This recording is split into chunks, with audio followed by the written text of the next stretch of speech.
Salisbury Plain is host to the prehistoric landscape, of which Stonehenge is the focal point. The National Trust manages more than 2,000 acres of downland surrounding Stonehenge, including other prehistoric monuments like the Avenue. Meanwhile, English Heritage manages the monument itself and has established a very modern visitor and interpretation centre, along with a big car park with shuttle buses taking you to the stones themselves, which are all just out of sight over the hill. The historical significance of Stonehenge, built by ancient Britons around 2500 BC, has been the subject of speculation, theory and research since the Middle Ages, and the stones you see today have sometimes fallen and been restored into position, some as recently as the 60s and 70s. English Heritage's current understanding of the monument is still changing, as excavations and modern archaeological techniques yield more information all the time. Some of the latest research has revealed that the ancient monuments of Woodhenge and Stonehenge were both built around the same time, not hundreds of years apart as was thought a few years ago. It was originally believed that the wooden monument was built on Salisbury Plain about 2300 BC and Stonehenge about 300 years earlier, but radiocarbon dating shows the timber rings were built around the same time, around 2600 BC, with the surrounding earthworks being completed about 150 to 200 years later. Woodhenge is just a couple of miles from Stonehenge, linked by the Avenue and the River Avon, and it has 6 concentric ovals of standing posts surrounded by a bank and ditch, which were built to align with the summer solstice sunrise. And new dates place the timber rings and the Sarsens at Stonehenge at the same sort of time.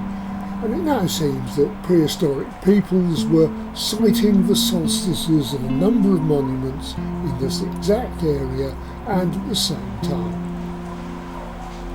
And another research group has overturned the original theory that the altar stone was sourced from South Wales along with the smaller blue stones.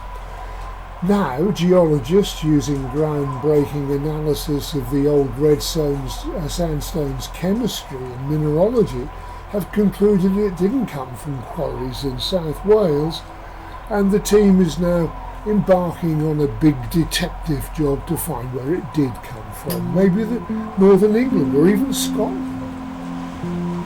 English Heritage says the research has broadened their horizons, as they've now got 3 types of stone from 3 different places, and this opens up a whole exciting look at the origins of Stonehenge and possible new connections with other parts of Britain.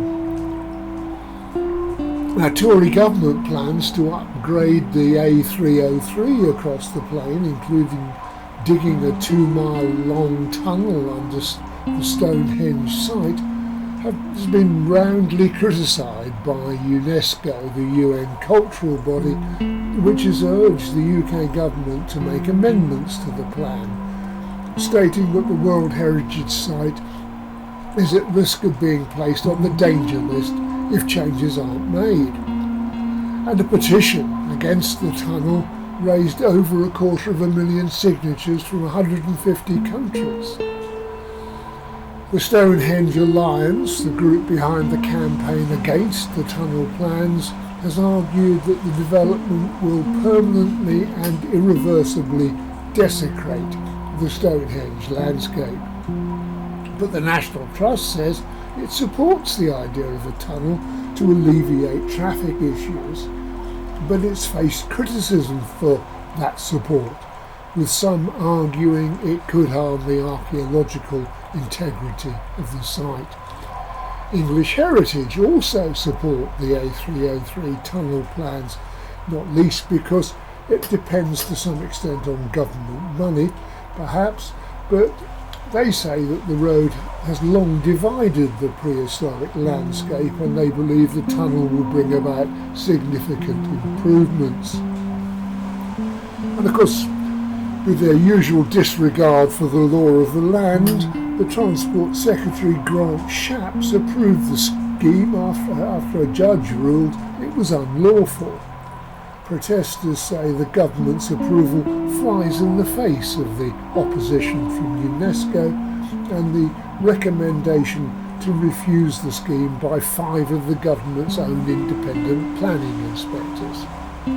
I suspect the original builders had it easier, and of course there was nobody to vote back 4,500 years ago, and no social media to comment on what was being built.